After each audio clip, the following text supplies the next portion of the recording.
है अब जैसे एयरक्राफ्ट जो होते हैं अपने एरोप्लेन वगैरह होते हैं, ठीक है, तो वहां पे ऐसा नहीं है कि 50 और 60 हर्ट्ज पे काम होता है, वहां 400 हर्ट्ज पे काम होता है, कोई पढ़ना आप, ठीक है। बट अपन जो डिस्ट्रीब्यूशन है या जो रेजिडेंशियल एरियाज है, जो अपनी मेमोरी या जनरेशन जिस फ्रिक्वेंसी बोल रहा है, दैट इज द 50 हर्ट्ज।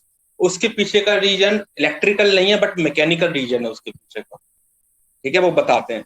अपने यहाँ इंडिया में 50 हर्ट्ज है, यूके में 60 हर्ट्ज है, क्यों है वो बताते हैं।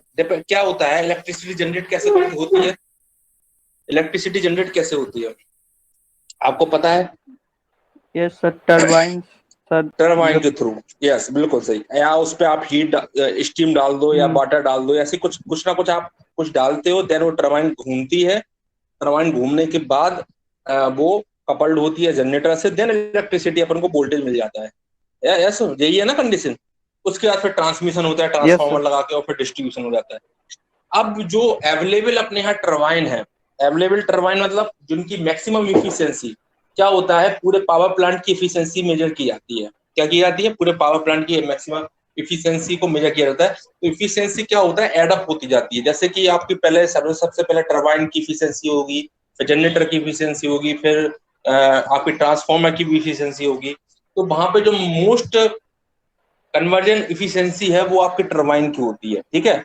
और जो जो स्टैंडर्ड टरबाइंस है, ऐसा नहीं है कि हम 40 हर्ट्ज पे जनरेट नहीं कर सकते हैं या 75 हर्ट्ज पे जनरेट नहीं कर सकते हैं, बट हम कर सकते हैं। बट लेकिन 50 और 60 हर्ट्ज क्यों करते हैं? क्योंकि अपने पास जो स्टैंडर्ड टरबाइन है अपने पास, जैसे फ्रांसिस हुआ, कैल्पन्स हुआ, ठीक है, और एक और होता है, तो इनका जो स्पीड है, मैक्सिमम स्पीड है, वो 300 आरपीएम की है। 300 आरपीएम या 3600 आरपीएम है। तो उसके अकॉर्डिंग जो अपनी फ्रिक्वेंसी आती है वो 50 और 60 हर्ट्ज के बीच में वेरी करती है। इसको हम बता देते हैं। उसका क्या होता है, ये जो जनरेटर वहां लगे होते हैं वो that is the synchronous generator होते हैं, ठीक है। तो उनकी एक स्पीड होती है फिक्स स्पीड, जिसको बोलते हैं सिंक्रोनस स्पीड। वो होती है, उसका फॉर्मूला होता है NS=120F/P। और जो कि कपल्ड है किससे, अपने टरबाइन से। अपन अगर लॉसेस को निगलेक्ट मान लें, क्योंकि कोई भी एक स्पीड कोई कपल घूम रहा है, उससे आपने अपने लोड को कनेक्ट कर रखा है, due to inertia, some inertia उसकी स्पीड में कुछ रिडक्शन होगा, ठीक है। बट लेकिन हम लॉसलेस ट्रांसमिशन सिस्टम मान लेते हैं। जो अपने जिस स्पीड पे आप टरबाइन घुमा रहे होगे उसी स्पीड से अपना जनरेटर घूम रहा होगा। तो अपन की जो जनरेटर की जो स्पीड है दैट इज द NS, और NS होती है 120F/P, ठीक है। तो क्या होता है, मिनिमम 2 पोल तो अपन को चाहिए होता है किसी भी मैग्नेटिक फील्ड को जनरेट करने के लिए। अगर अपन दो पोल मिनिमम मान ले, तो अगर अपन ने टरबाइन की स्पीड हमने बताया, जो स्टैंडर्ड टरबाइन है दैट इज द स्पीड है उनकी 3000। तो उसके हिसाब से अगर आप कैलकुलेट करो तो एफ आ जाएगा वहां से 50 हर्ट्ज। करके देखो आप, NS रखो 3000 = 120F/P। P को आपने मान लिया 2, ठीक है। तो 3000 इंटू 2 करोगे तो कितना आ जाएगा, 6000/120, ठीक है। तो इसको मैं बता भी देता हूँ रुको यहाँ से। तो उसके वजह से स्टैंडर्ड अपना 50 हर्ट्ज पे मानते हैं। ऐसा नहीं है कि आप 70 हर्ट्ज पे जनरेट नहीं कर सकते हो, डेफिनेटली कर सकते हो उसके लिए, लेकिन आपको टरबाइन की डिजाइन आपको चेंज करनी पड़ेगी। क्लियर है? और उससे इफिशियंसी पे भी इफेक्ट पड़ेगा। तो ये सारी चीजें आती है, पावर जनरेशन से रिलेटेड है। बट आप इतना ही समझ लो अभी, जैसे कि NS= हमने आपको बताया 120F/P, ठीक है। जो स्टैंडर्ड टरबाइन है उनकी स्पीड वेरी करती है 3000 से लेके 3600 आरपीएम तक, ठीक है। इसके अकॉर्डिंग अगर अपन बात करें, और मिनिमम नंबर ऑफ पोल्स आप कितने रख सकते हो, मिनिमम 2 नंबर पोल तो आपको रखने पड़ेंगे। तो अपन मिनिमम से मिनिमम कंडीशन लेके चलते हैं, 120F/P, ठीक है। इसको हिसाब से अगर आप लेके चलो तो 6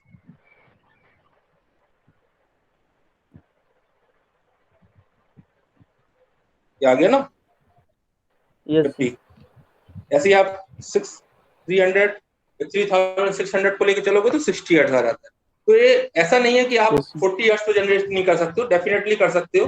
अब तो पावर इलेक्ट्रॉनिक्स डिवाइसेस आ गई हैं, ठीक है। तो उनके अकॉर्डिंग तो आप वैसे ही फ्रीक्वेंसी को चेंज कर सकते हो। अगर आपने पढ़ा, नाम सुना हो फ्रीक्वेंसी चेंजर, ठीक है, साइक्लो कन्वर्टर जिसको बोलते हैं। क्या बोलते हैं? Cyclo converter. यस। तो आप उनके अकॉर्डिंग उसके अकॉर्डिंग तो आप फ्रीक्वेंसी को वैसे भी आप चेंज कर सकते हो, जैसे हम लोग वोल्टेज को चेंज कर सकते हैं ना ट्रांसफार्मर के द्वारा, स्टेप अप और स्टेप डाउन कर सकते हैं ना वोल्टेज के मैग्नीट्यूड को। यस इसी प्रकार यस आप सर। साइक्लो कन्वर्टर के द्वारा अपनी फ्रीक्वेंसी को भी चेंज कर सकते हैं। आपको अगर 30 किसी यस सर। पर्टिकुलर एप्लीकेशन के लिए 33 हर्ट्ज चाहिए, तो आपको 50 हर्ट्ज सप्लाई से 33 हर्ट्ज सप्लाई आप बना सकते हो। That is called step down cyclo converter. लेकिन उसमें भी कुछ लॉसेज एसोसिएट होते हैं, ठीक है। तो बहुत सारी चीजें हैं फिर वो, तो उस पर हम डिस्कस नहीं करेंगे बेसिकली। इसलिए हम स्टैंडर्ड को 50 हर्ट्ज और 60 हर्ट्ज सप्लाई मानते हैं। अगली बात समझ में आपके? Yes sir. चलिए ठीक।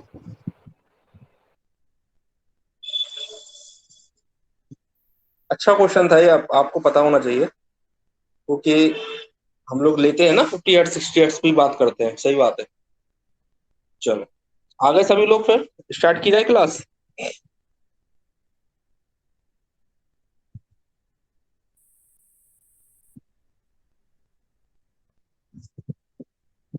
चलो हम लोग आरएलसी सर्किट पढ़ चुके, तो उस पर एक क्वेश्चन देखते हैं, फिर हमें एक टॉपिक और बचता है इसके बाद, रेजोनेंस और एक पैरेलल सर्किट। जैसे सीरीज सर्किट अभी हम लोगों ने पढ़े हैं ना, ऐसे ही फिर पैरेलल सर्किट का कॉम्बिनेशन भी है, तो उसको बोलते हैं सीरीज पैरेलल कॉम्बिनेशंस।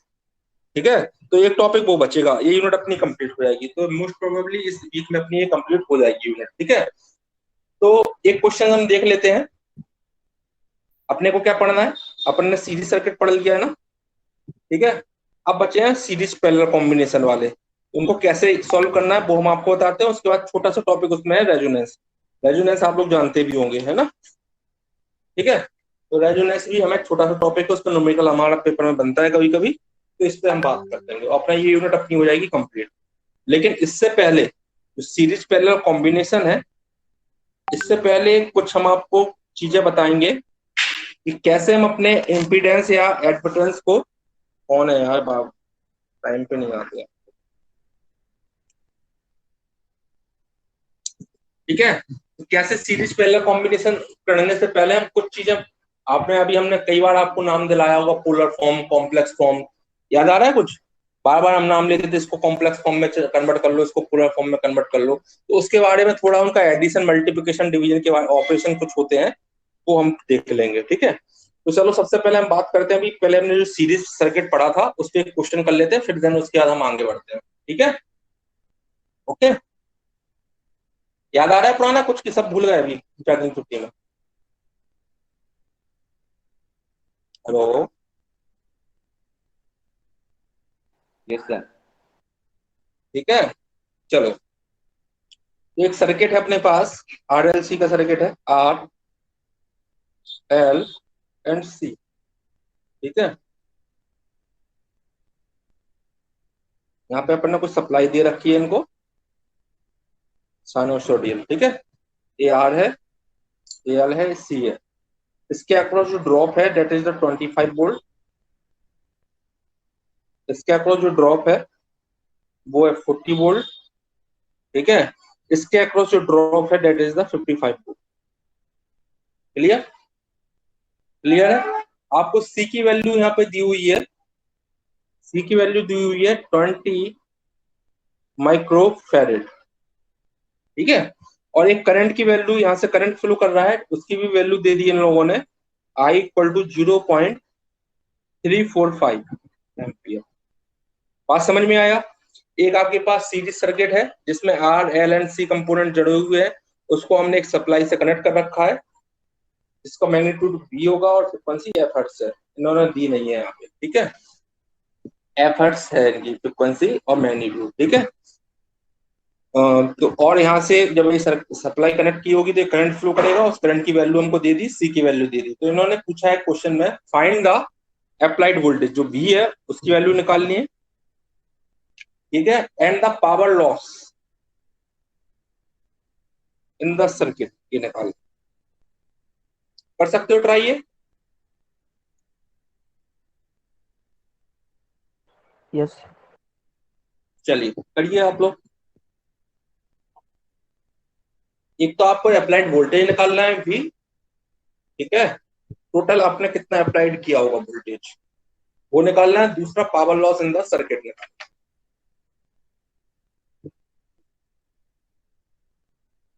सोच समझ के क्वेश्चन को।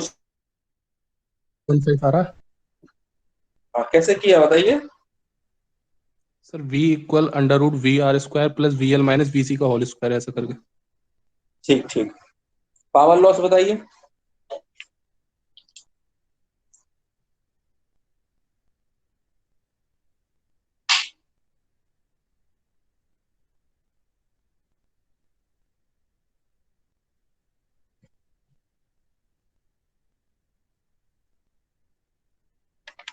जल्दी कीजिए, फिर नया टॉपिक स्टार्ट करना है, क्योंकि अब सिलेबस थोड़ा जल्दी जल्दी करना पड़ेगा अपन को, है ना।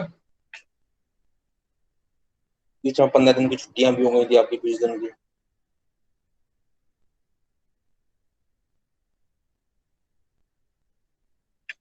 अच्छा, जो पढ़ रहा है वो समझ में तो आ रहा है ना, ऊपर से तो नहीं निकल रहा है। जो क्लास में पढ़ते हो एटलीस्ट वो तो समझ में आता है। Yes sir. देखो अब ये सर्किट कैसा बन गया, RLC। कौन है यार, टाइम पे आया करो बेटा आप लोग यार।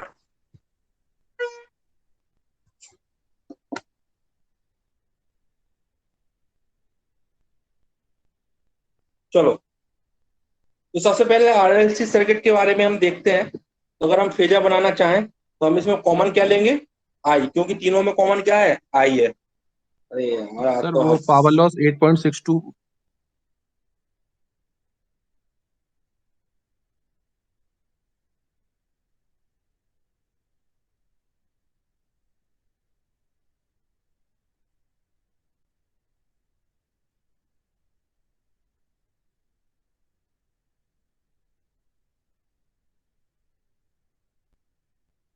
होता है, वोल्टेज लीड करता है एल की केस में, सिविल फॉर्मूला लगाओ आप लोग। ठीक है, तो वोल्टेज क्या करेगा, इंडक्टर की केस में लीड करेगा, दैट इज द VL। और ये क्या करेगा, VC। ठीक है, ओके। अब इनका रिजल्टेंट या तो यहाँ आएगा या फिर यहाँ आएगा, तो कहीं पे भी मान लो, क्योंकि स्क्वायर होगा तो ऑटोमेटिकली वो पॉजिटिव ही आना है। ठीक है, और इनका रिजल्टेंट कैसा हो जाएगा, कुछ इस टाइप का हो जाएगा। ठीक है, तो V इक्वल टू क्या लिख सकते हैं हम लोग, under root of VR square plus plus V L VL minus V minus C का होल VC। स्क्वायर। बट इस क्वेश्चन में क्या दिया हुआ है कि C की वैल्यू जाना दी हुई है ना 55 वोल्ट, तो आप नीचे की तरफ शिफ्ट कर लो, बात वही है। 40 माइनस 55 का स्क्वायर करो या फिर 50 माइनस 40 का स्क्वायर करो, बात तो वही आने वाली है ना। Yes or no, yes sir. क्योंकि माइनस का स्क्वायर करके फिर पॉजिटिव हो जाएगा। ठीक है, तो वो कोई इशू नहीं है। तो आप ये फॉर्मूला आप लगा सकते हो यहाँ पे। V इक्वल टू क्या हो गया, VR अपन को दिया हुआ है 25 का स्क्वायर प्लस VL कितना दिया था 40 माइनस VC कितना दिया है 55 का स्क्वायर। ठीक है, करो इसको सॉल्व। 25 का स्क्वायर प्लस ये कितना होगा 15 का स्क्वायर। 15 का स्क्वायर। ठीक है, ये हो गया। 25 का स्क्वायर करोगे तो कितना आ जाएगा 625। 625। ये कितना हो जाएगा 225। Yes sir. है ना, सही कर रहा हूँ ना, ये यस 50। सर। इसको सॉल्व कर लो, कितना आ जाएगा 29 समथिंग कुछ आ जाएगा। 29.15। 29.2915। ठीक है, ये आ गया आपका क्वेश्चन, सिंपल था। दूसरा आपसे पूछा है power loss in the circuit. तो आपको पता है कि पावर का जो लॉस होता है बस केवल किसमें होता है, हम सॉल्व भी किए थे, केवल रजिस्टर में ही होगा। तो power loss in the circuit equal to आप लिख सकते हो power loss in the resistor, तो I square into R. I की वैल्यू तो अपन को पता है, बट अपन को यहाँ पे आर की वैल्यू को नहीं मालूम है, तो अपन क्या कर सकते हैं, यहाँ तो आर की वैल्यू निकाल लो। ठीक है, आर की वैल्यू ना निकाल के या तो वी आर का स्क्वायर बाई आर। ठीक है, लेकिन फिर भी वही बात आ गई ना कि आर की वैल्यू हमको यहाँ पे नहीं पता है, तो सबसे पहले हम आर की वैल्यू निकाल लेते हैं। यहाँ पे आर इक्वल टू क्या हो जाएगा, R equal to VR upon I. VR कितना है 25 वोल्ट। 25 वोल्ट। किसके अक्रॉस, ये नहीं है कि टोटल वोल्टेज निकालना है, जो रजिस्टर है उसके अक्रॉस कितना वोल्टेज 25। करंट तो सब में सेम ही जा रही है, 0.345। कितना हो गया 72.46 ऐसा कुछ आएगा, है ना। तो ये रजिस्टर हो गया, फिर आप लॉस निकाल सकते हो आई स्क्वायर आर करके, निकाल लो 0.345 का स्क्वायर इंटू 72.46, इसको सॉल्व कर लोगे आप। तो आपका ये आ जाएगा 8.625 है ना। क्लियर है? Yes sir. कौन था यार, चलेगा क्या? चलो तो इस टाइप के क्वेश्चंस कर सकते हो, सिंपल है क्वेश्चन है। चलो एक छोटा सा क्वेश्चन और देख लेते हैं, फिर इसके बाद अपन आगे बढ़ते हैं।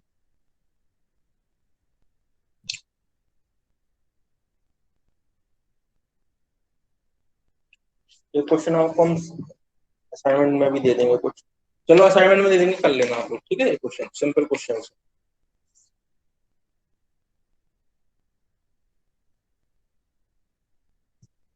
सॉर्टेड हो गया तुम लोग आज यार, लगा कि अब क्लास होगी नहीं। अर्ली 18 बात तो यार 9:20 हो गए आज तो। चलो अब हमने क्या बोला था, नेक्स्ट अब अपना क्या है, पैरेलल कॉम्बिनेशन है। पैरेलल सर्किट जुड़े होंगे, सब कुछ करो, आर और एल हमने पैरेलल में जोड़ दिया, तो वोल्टेज और करंट में क्या इफेक्ट पड़ेगा, फेजर डायग्राम के थ्रू देखेंगे हम। या फिर ऐसा भी हो सकता है आर के साथ पैरेलल में एल और सी हो गया, इस टाइप के कॉम्बिनेशन हो सकते हैं। इसको पढ़ने से पहले हम क्या कर सकते, इनको पढ़ने से पहले हम क्या करते हैं, अपने जो फेजर है इनको रिप्रेजेंट करने के तरीके कुछ होते हैं, और उन पे कुछ ऑपरेशंस होते हैं, वो ऑपरेशंस और उनके रिप्रेजेंट करने के तरीकों को हम बात करते हैं। अरे यार आप लोग लेट क्यों आ रहा हो आज यार?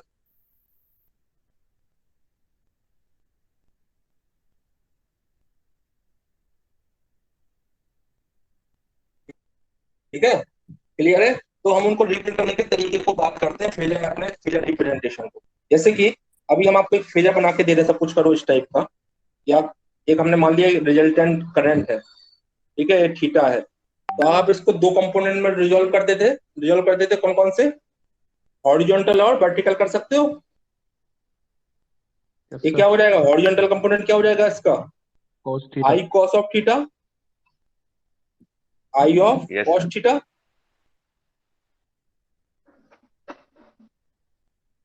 वर्टिकल कंपोनेंट क्या हो जाएगा, I of I sin theta.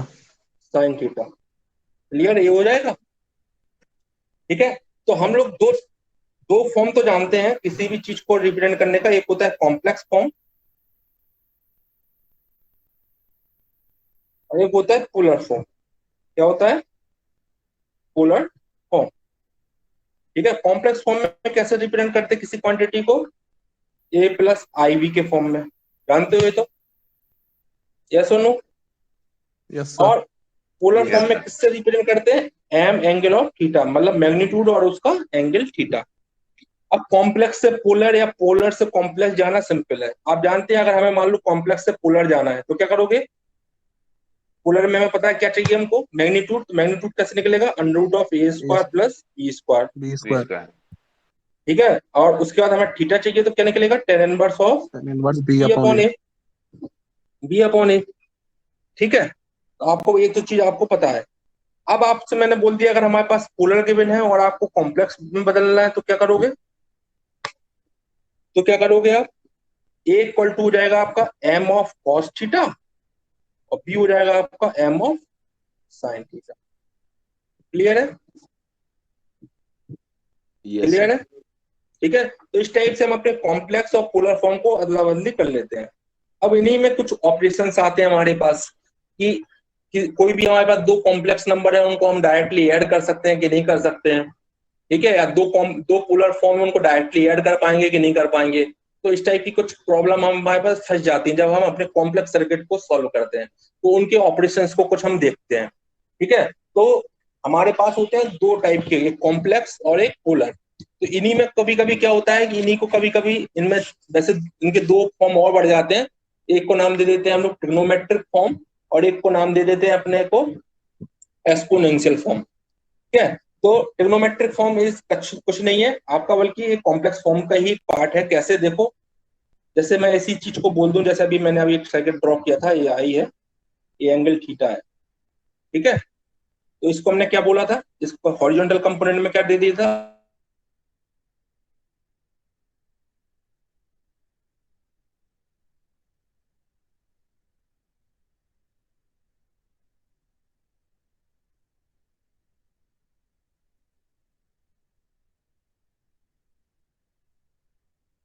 ले सकता हूँ कि नहीं ले सकता हूँ? हाँ या Yes, ना? Yes, ठीक है, sir. Yes, sir. अगर मैं आई कॉमन ले लूं तो उसको ये लिख दूंगा, कोई दिक्कत तो नहीं है।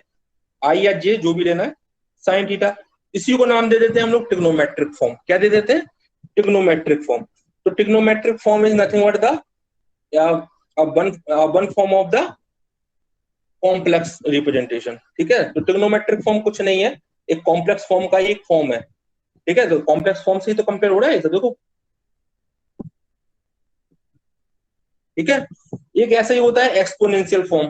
तो एक्सपोनेंशियल फॉर्म में क्या है, आपने हायर से क्वेश्चन पढ़ी होगी, एक e की power j theta equal to क्या ले सकते हैं इसको, cos of cos theta theta plus j sin theta Sir, plus I j sin sin theta. अब बेटा अगर ये पॉजिटिव है ना तो पॉजिटिव लिखेंगे, अगर e की पावर माइनस जे थीटा होता तो फिर इसको ये लिखते।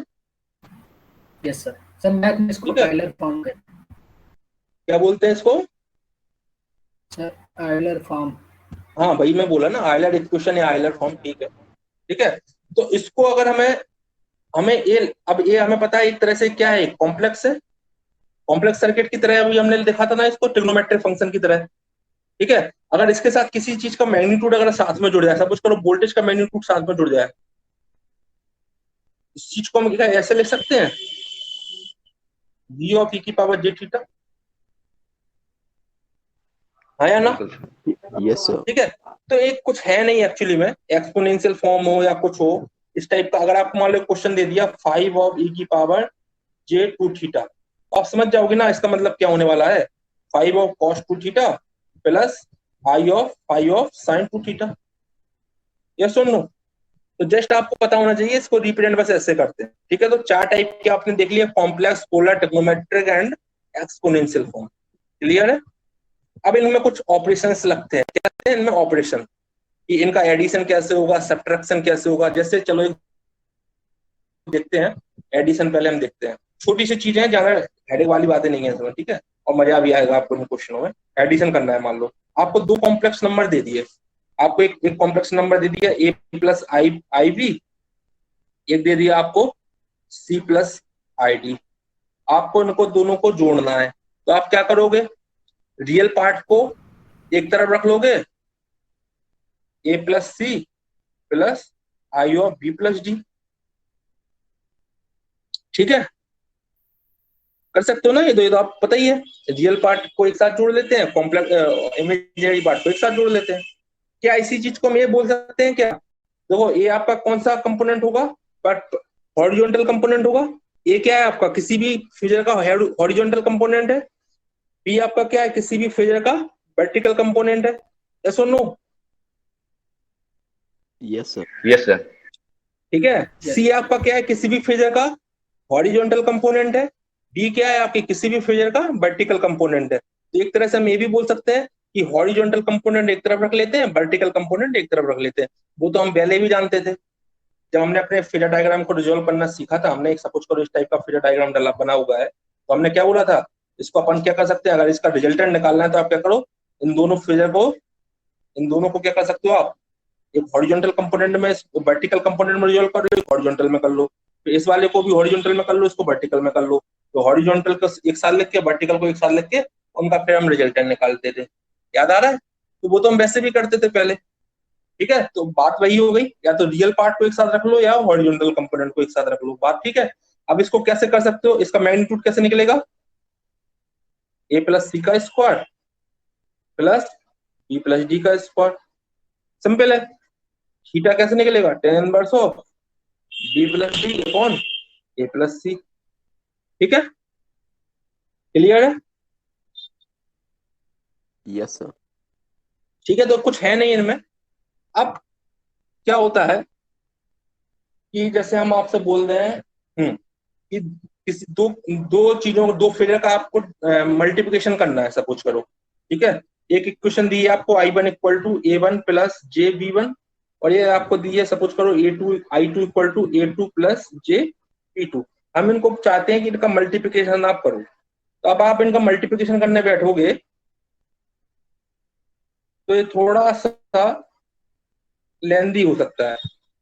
पहले आप इसको इसके साथ मल्टीप्लाई करोगे, फिर इसको इसके साथ, फिर इसको इसके साथ, फिर इसको इसके साथ, ऐसा करना पड़ेगा।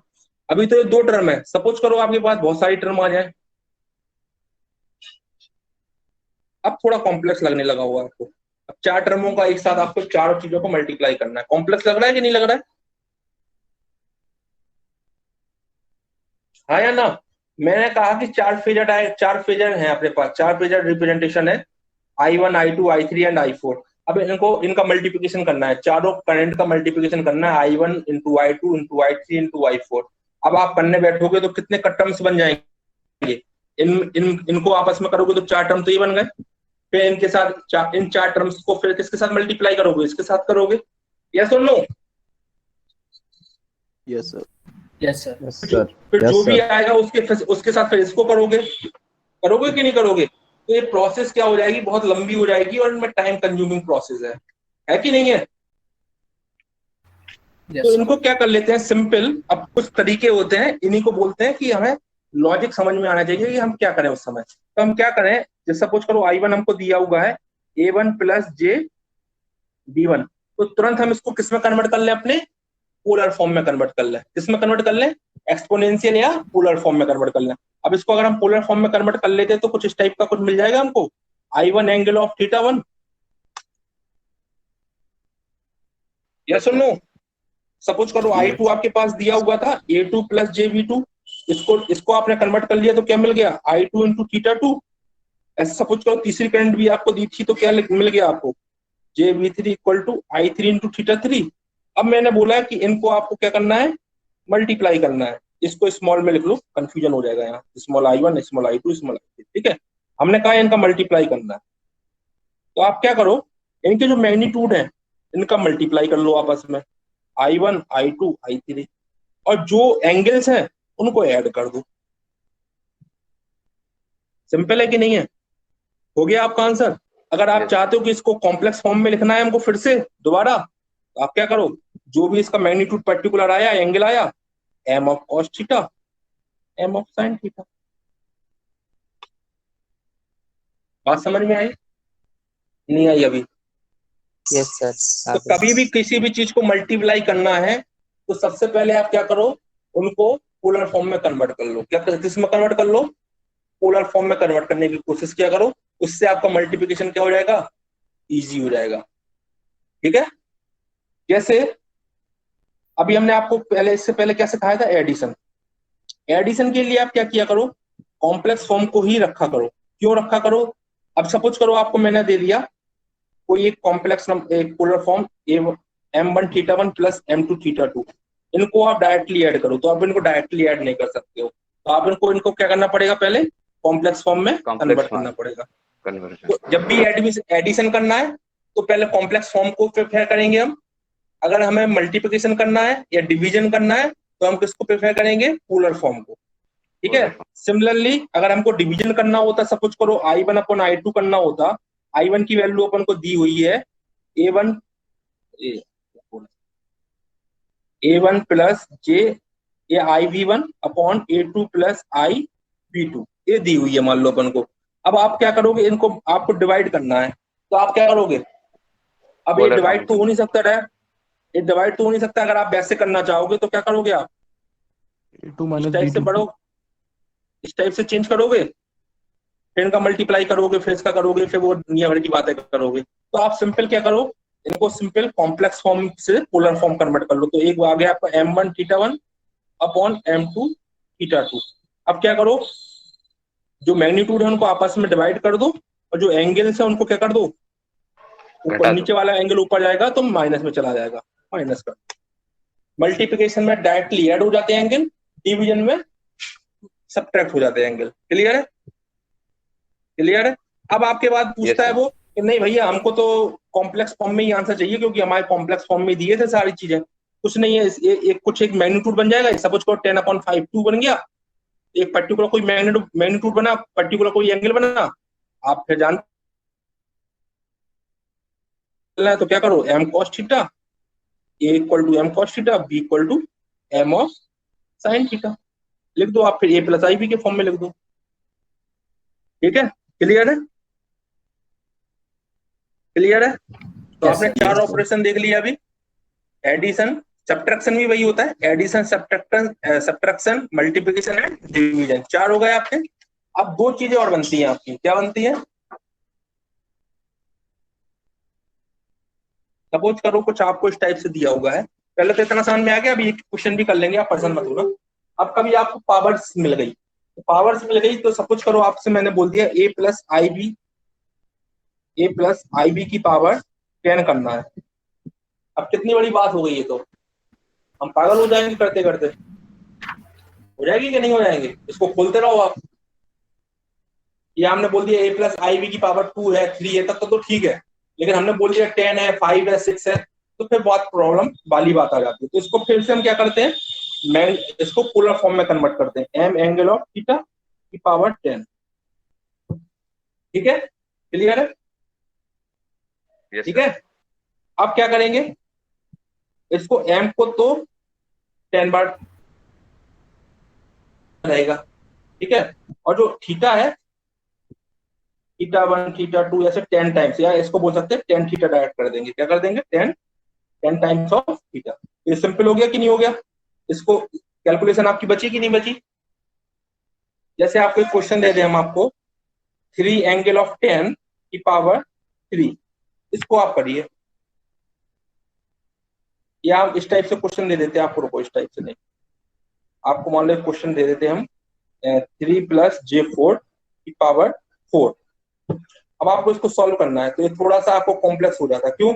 आप या तो ये करते पावर 2 प्लस से आप क्या करते, इसको खोलते फिर इसको खोलते, फिर दोनों को आपस में मल्टीप्लाई करते कि नहीं करते? हाँ या ना? Yes sir. ठीक है, Yes, तो आप क्या करो, आप इसको पोलर फॉर्म में कन्वर्ट कर लो। पोलर फॉर्म में कन्वर्ट कैसे होगा बताइए आपको, पता है कि नहीं पता है कैसे? 3 और प्लस 5 का मैग्नीट्यूड कितना हो जाएगा? हाँ, ये तो आपको पता है 5 हो जाएगा। एंगल आप कैलसी से तुरंत निकाल लेना, 10 इनवर्स 4/3 करके, तो ये समथिंग 53.13 आ जाएगा। इसकी पावर हमने 4 बोला है, कुछ नहीं करो, पाई की पावर 4 और 4 टाइम्स ऑफ 53.13। कितनी जल्दी सॉल्व हो गया, कैलसी आपके पास ही है।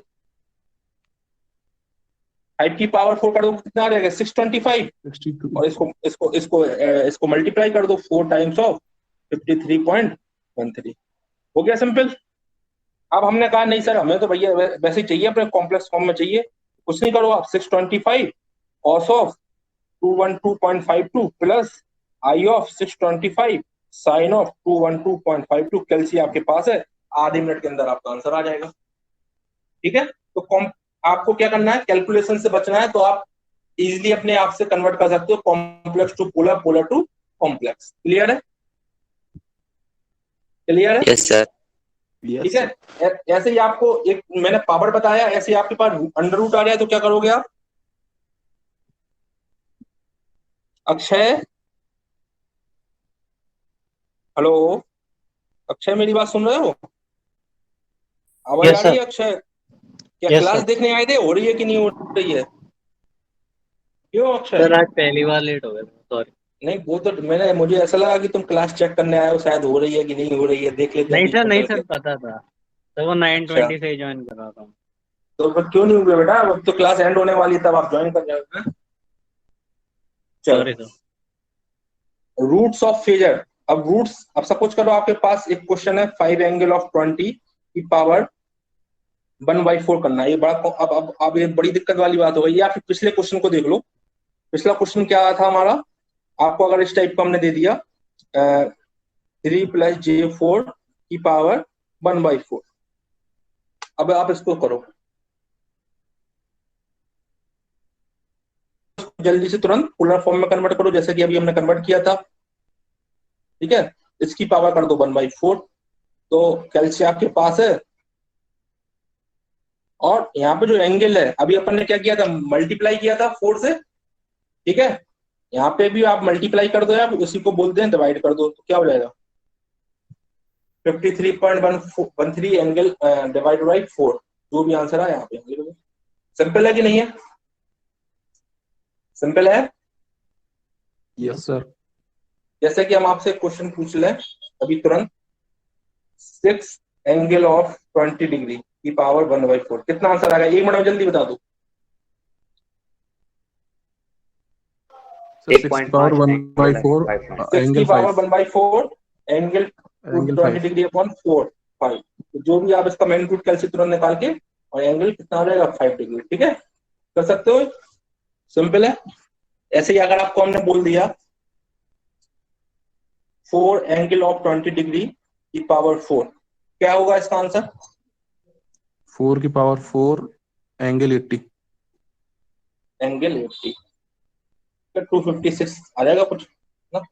Yes sir. कर सकते हो एक क्वेश्चन इस टाइप के। तो इन जनरल क्या हो गया? इन जनरल अगर हम बोले m की पावर n है, अगर क्या हो जाएगा?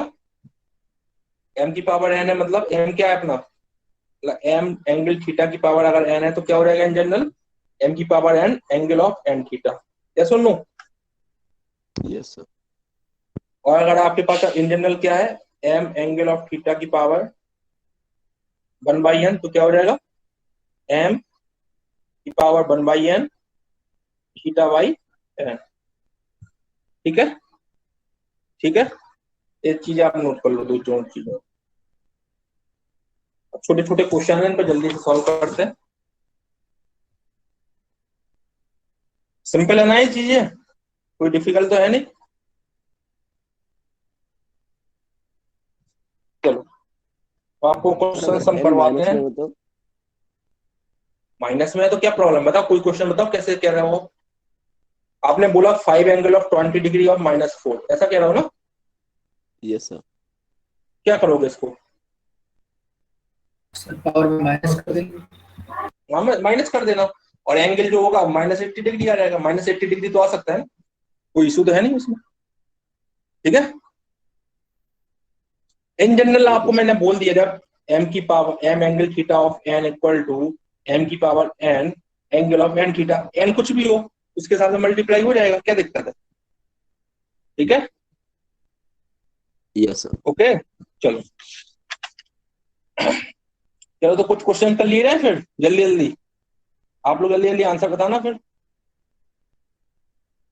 ठीक है, चलो, आपके पास एक क्वेश्चन है, आपकी बुक का ही मैं जल्दी जल्दी करवाते जा रहा हूँ। आपका एक क्वेश्चन है यहाँ पे, 8 + j6, इनको मल्टीप्लाई करना है -10 + -j7.5। ठीक है, इससे आपका थोड़ा कैलसी भी चलाना जल्दी जल्दी प्रैक्टिस हो जाएगी आपको। इसमें इन्होंने बोला है कि find the final result given in the polar form. मतलब आपको जो फाइनल रिजल्ट फाइंड करना है उसको पोलर फॉर्म में आप लिख के बताइए। अभी किस में है? कॉम्प्लेक्स फॉर्म में है ना?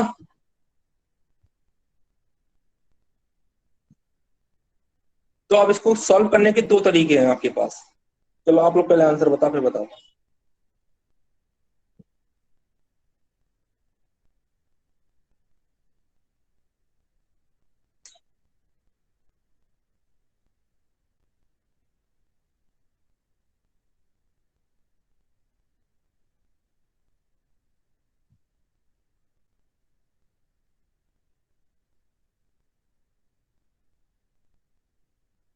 कैलकुलेटर है सभी के पास?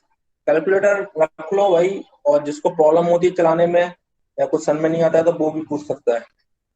Sir 125 angle 73.7। 125 angle of 73.7। नहीं, कुछ गड़बड़ कर रहे हो आप, चेक करो फिर से। आपका मैग्नीट्यूड तो सही है सर 125 एंगल -106.226। चलो देखते हैं, सुनो। अब इसको 2 तरीके से सॉल्व कैसे कर सकते हो। नंबर 1 तरीका तो क्या है कि इनका आपस में मल्टीप्लाई कर लो। ठीक है, तो इनको आपस में मल्टीप्लाई करोगे तो कितना आ जाएगा? -80 -j60, देखते रहना मैं कहीं गलती तो नहीं कर रहा हूँ। ठीक है, -7.5 इंटू 8 करोगे तो 8 7 60 56 और 4 60, तो ये आ जाएगा -60, और ये हो जाएगा -7 6 42 और 3 45, और जी अगर जी 45 जी स्क्वायर हो जाता है -1। ठीक है, वैसे ही किया ना ये। चलो, तो -80 और -35 -120। अब सिंपल इसको आप पोलर फॉर्म में कन्वर्ट कर लो, तो मैग्नीट्यूड कितना हो जाएगा आपका इसका? अंडर रूट ऑफ 125 -35 का स्क्वायर और प्लस ऑफ -120 का स्क्वायर, इसका आपको आ जाएगा 125। थीटा कैसे निकलेगा? tan इनवर्स ऑफ -120 अपॉन -35, यही होगा। yes sir Yes, sir. ठीक है, तो देखते हैं इसको क्या होता है। tan इनवर्स ऑफ माइनस से माइनस तो कैंसिल ही हो जाएगा, कोई मतलब ही नहीं है। तो 120 अपॉन 35 कितना आ रहा है? 73 समथिंग कुछ आ रहा है ना? 73.739। 73 बोला था पॉइंट, मैंने भी। अच्छा यही बोला था आपने, ठीक है। और उससे करो आप लोग तो, पोलर फॉर्म से करो तो कैसा आएगा देखो।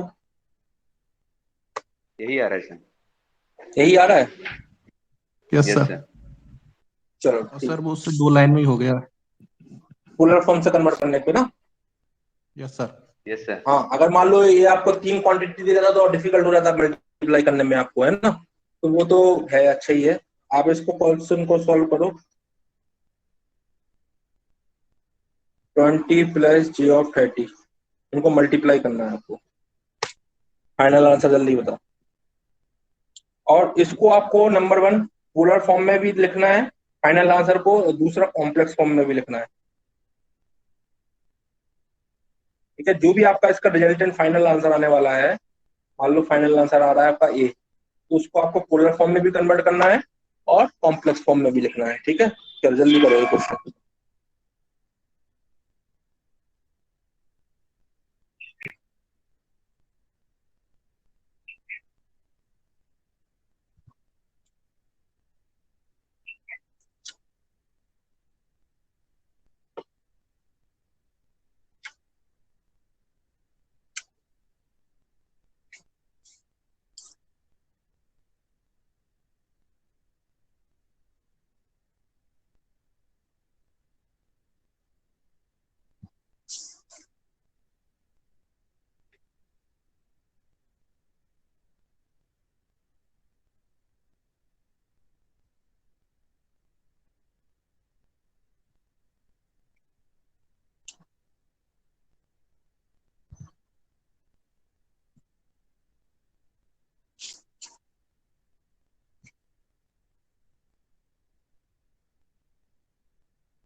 क्या होगा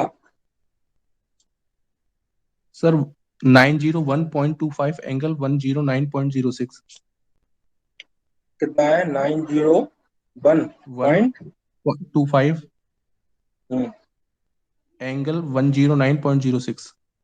109.06। Yes sir. चलो ठीक है, थोड़ा थोड़ा ठीक है, कोई दिक्कत नहीं।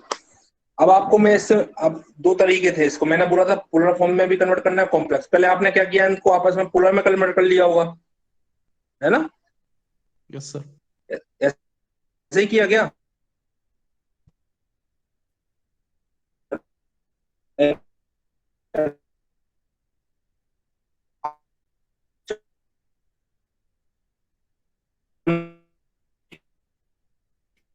Plus j of 90125 sine of 109, जो भी आपने बताया एंगल अगर सही है तो इससे आप कॉम्प्लेक्स फॉर्म बदल जाएगा फाइनल आंसर का। दूसरा तरीका क्या था?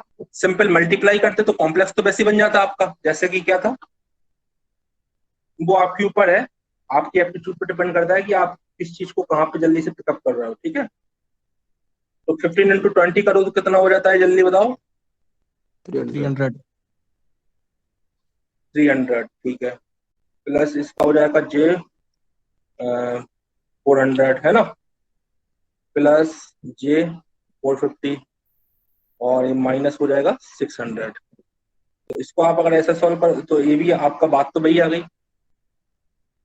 आप इसको सॉल्व कर लो तो आपका वही आ जाएगा 901 पॉइंट समथिंग कुछ। ठीक है, एंगल ऑफ, तो आप, ये आपकी एप्टीट्यूड पर डिपेंड करता है कि आप किस चीज को कैसे जल्दी से पिकअप कर रहे हो।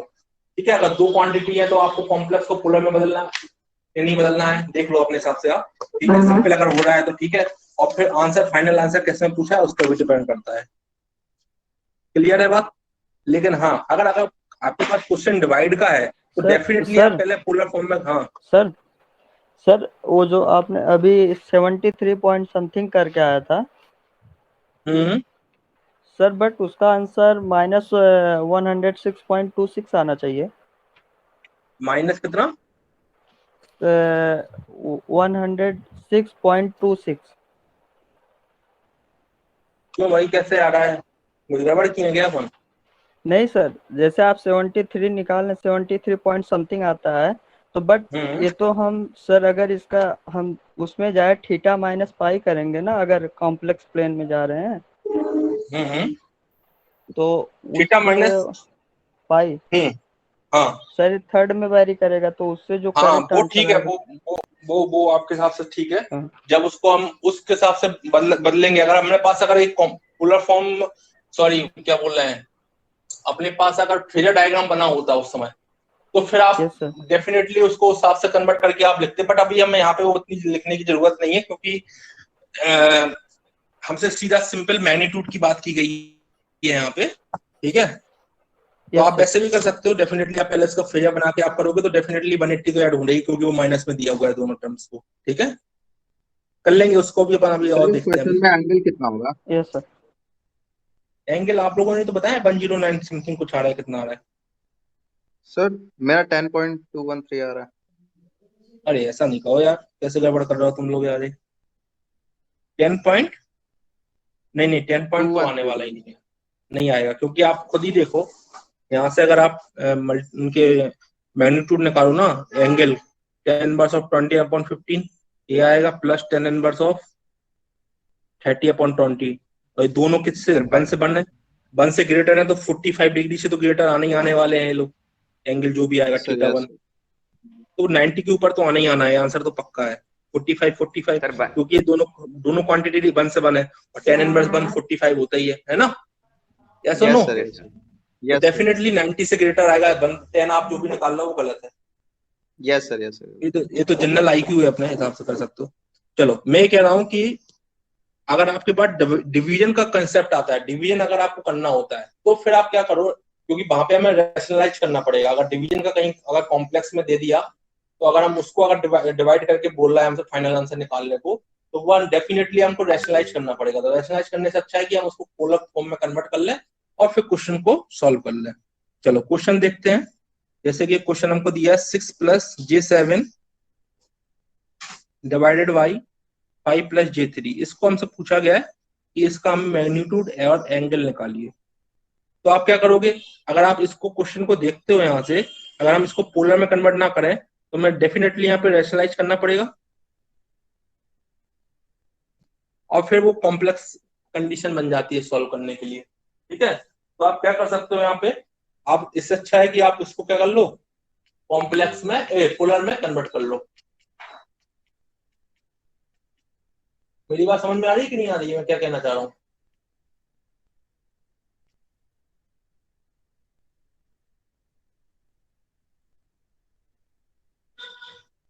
नहीं आ रही बात, बहुत लोगों को नहीं आ रही है, पूछ भी नहीं रहे, बात तो ये भी है। समझ रहे हैं सर। आ रही है सर। तो तुम समझ रहे हो बाकी क्या हो रहा है, और बाकी तुम लोग, चलो पहले आंसर बताओ फिर समझते हैं बातों को।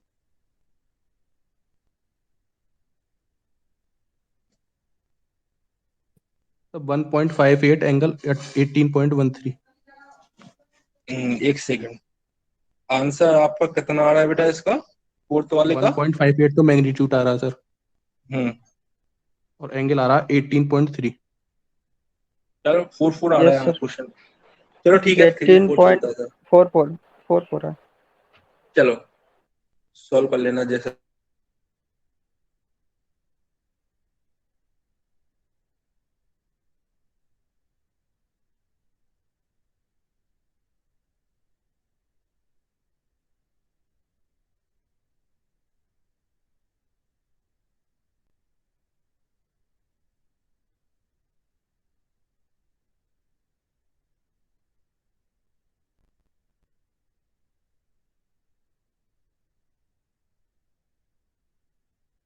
है 5.83 एंगल ऑफ 30/96। 9.9। अब इनको आप इनको डिवाइड कर दोगे तो आ जाएगा 0.58 और इनको आप 49.40 माइनस 30.96 करोगे तो आ जाएगा 18.44। ठीक है, इस टाइप से आप कर लो, ये तो ये आपका सिंपल हो जाएगा। चलो एक क्वेश्चन और दे रहा है, जल्दी से आप सॉल्व करके बताना आप लोग। एक क्वेश्चन है आपका, ये आंसर क्वेश्चन है। चलो 243 एंगल ऑफ 120 एंगल इसकी पावर 1/5। चलो इसको जल्दी बताओ।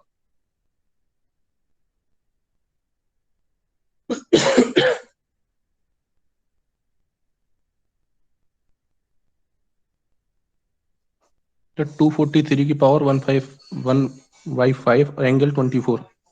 हाँ तो बताओ, इसको सॉल्व करो। 243 की पावर 1/5 करोगे तो कितना आएगा? 3 आएगा सर। 3। तो आप सिंपली क्या है, 243 की पावर 1/5 एंगल क्या हो जाएगा 120/5। सही है, तो आपका ये आंसर कितना आ जाएगा 3 एंगल ऑफ 24 डिग्री। ठीक है, हाँ या ना? Yes sir. ठीक है, तो इस टाइप के क्वेश्चन आए तो कर सकते हो। Yes sir. Yes sir. चलो एक क्वेश्चन आप लोग और करके बताओ मुझे, ये क्यों पढ़ाया गया आपको, इसीलिए पढ़ाया गया। अब मेन कंसेप्ट पे आते हैं।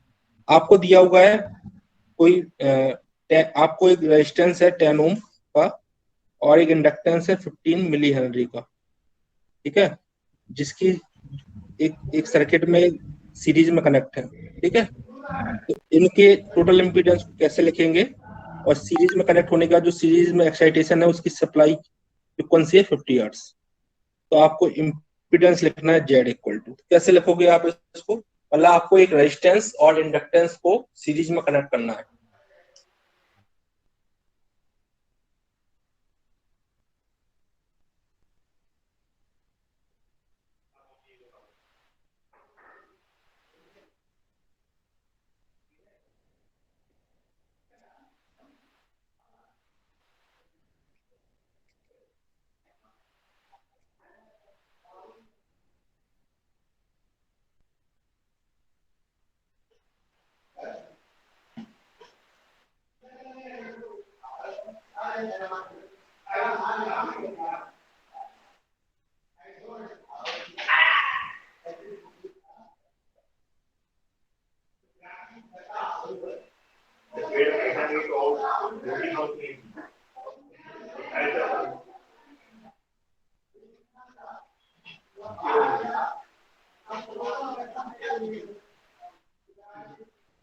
So 10 plus J 15.7।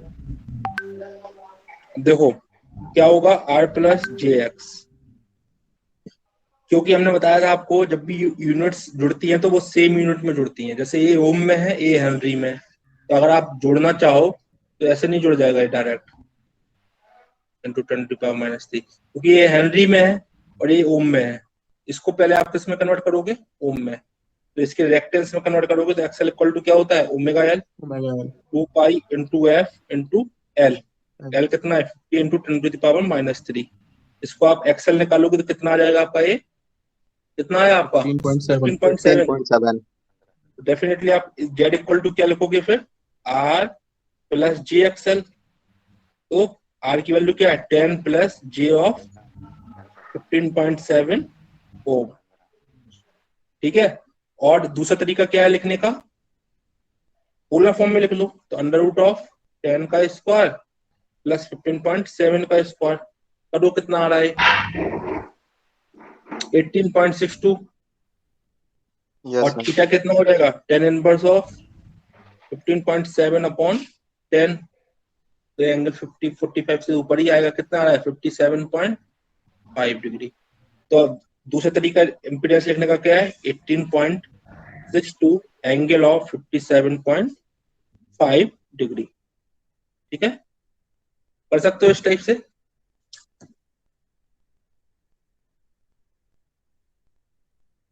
ठीक है, यस सर। चलो तो बाकी का एक कल, अभी टाइम है क्या? नहीं है, क्लास है क्या आज आपकी?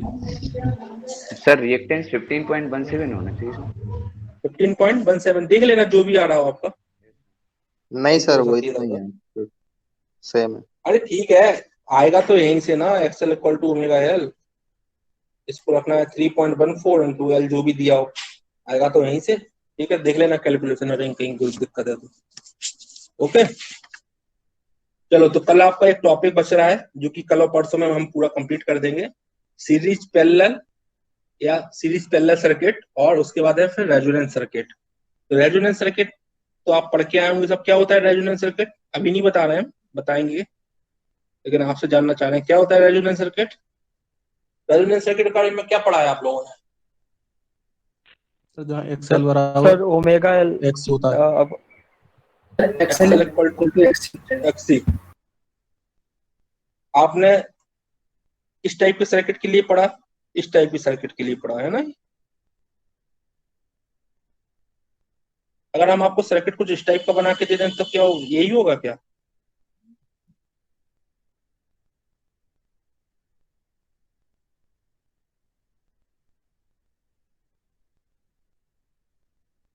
तो देखो बेटा, रेजोनेंस आप जो पढ़ के आए हो that is the series resonance पढ़ के आए हो।